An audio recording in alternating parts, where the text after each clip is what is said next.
Hello అండి, welcome to Riya mom cooking and vlogs. ఇవాల్టి recipe dry fruits laddu అండి. Dry ఫ్రూట్స్తో laddu అన్నది ఎలా తయారు చేసుకోవచ్చు అన్నది మీతో షేర్ చేస్తాను, చూసేయండి.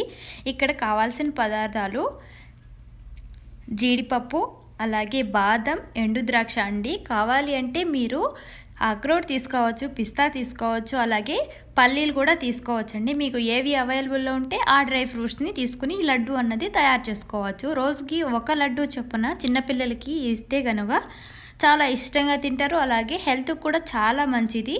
తప్పకుండా ట్రై చేయండి. అలాగే స్వీట్నెస్ కోసం ఖజూరం అండి, ఖజూర్ తీసుకున్నాను. ఇక్కడ ఖజూరు పైన తొడిమలు అలాగే లోపల గింజలు అన్నటివి తీసేయాలి. తీసేసి చిన్న చిన్న ముక్కలుగా కట్ చేసుకోవాలి.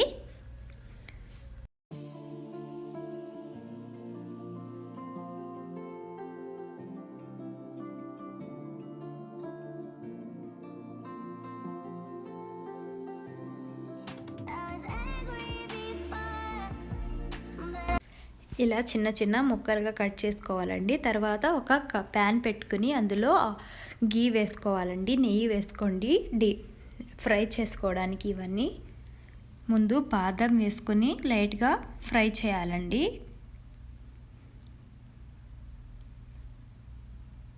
ఈ బాదంతో పాటునే ఒక 2 నిమిషాల తర్వాత కాజు కూడా వేసి ఫ్రై చేసుకోవాలి. ఇవి గోల్డెన్ బ్రౌన్ కలర్కి వచ్చేంత వరకు లో ఫ్లేమ్లో పెట్టుకొని నిదానంగా ఫ్రై చేసుకోండి. ఫ్రై అయిపోయాక ఒక మంచి స్మెల్ అనేది వస్తుందండి. ఆ స్మెల్, కమ్మటి స్మెల్ వచ్చాక తీసేయాలి. తీసి చల్లారి పెట్టుకోవాలి. అలాగే అదే ప్యాన్లో ఎండు ద్రాక్ష అండి. ఈ ఎండు ద్రాక్షని ఎక్కువ ఫ్రై చేయకూడదు, అంటే బాల్స్ లాగా పొంగకూడదు. జస్ట్ అలా 2 సెకండ్స్ జస్ట్ అలా ఫ్రై చేసుకుంటే సరిపోతుంది. అలా ఫ్రై చేసుకున్న తర్వాత తీసి ఒక ప్లేట్లో చల్లార్చుకోవాలి. అదే ప్యాన్లో మనం గింజలు తీసి రెడీ చేసి పెట్టుకున్నాం కదా ఖర్జూరం, అవి వేసుకోవాలి. వేసుకొని నిదానంగా లో ఫ్లేమ్లో ఫ్రై చేసుకుంటూ ఉంటే అవి నిదానంగా కరగడం మొదలవుతుంది. మధ్య మధ్యలో నెయ్యి వేసుకుంటూ కలుపుకోండి. ఆటోమేటిక్గా మెత్తబడిపోతుంది ఖర్జూరం అన్నది.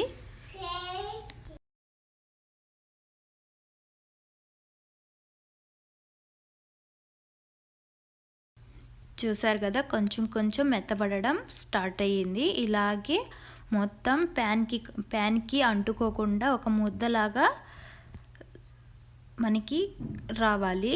అంతవరకు నిదానంగా ఇలాగే కలుపుతూ ఉండండి. సాఫ్ట్ అయిపోతుంది. చూడండి, పర్ఫెక్ట్ అయిపోయింది.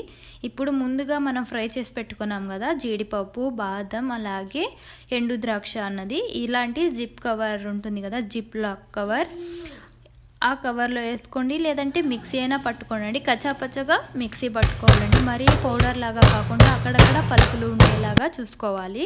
నేనైతే ఇక్కడ ఒక కవర్ తీసుకుని ఇలాగా దంచుకున్నానండి. నాకు ఎక్కువ పలుకులుగా ఉండడం అంటేనే ఇష్టం. సో అలా ఉంటేనే బాగుంటుంది తినేటప్పుడు. మరీ పౌడర్ లాగా కాకుండా ఇలా పలుకులుగా దంచుకోండి, లేదంటే మిక్సీ పట్టుకోండి. దంచుకున్న ఈ డ్రై ఫ్రూట్స్ అన్నీ ఆ ఖజూరంలో వేసి బాగా ఖజూరంలోకి పట్టేలాగా బాగా మిక్స్ చేసుకోవాలి. మీరు మధ్య మధ్యలో నెయ్యి వేసుకోండి. ఎక్కువ నెయ్యి తినేవాళ్ళు అయితే మధ్య మధ్యలో నెయ్యి వేసుకోండి, లేదంటే హనీ కూడా వేసుకోండి. మరి గట్టిగా ఉంది ఇక్కడైతే, సో ఇంకా సాఫ్ట్గా రావాలంటే కొంచెం మధ్య మధ్యలో నెయ్యి వేసుకొని కలుపుకోండి. ఆ ఫ్రూట్స్ అన్నీ, డ్రై ఫ్రూట్స్ అన్నీ ఖజూరానికి బాగా పట్టుతాయి. తర్వాత లడ్డు సైజులో మీకు ఏ సైజు కావాలో ఆ సైజులో లడ్డు షేప్లో చేసుకుని రోజుకొక లడ్డు చొప్పున చిన్నపిల్లలకి మీరు కూడా ఎవరైనా సరే తింటే హెల్త్కి చాలా మంచిదండి. నచ్చిందా? నచ్చితే లైక్ చేయండి, షేర్ చేయండి అండ్ సబ్స్క్రైబ్ చేసుకోండి నా ఛానల్ని. Thank you friends, thank you for watching. Next వీడియోలో కలుద్దాం. Take care.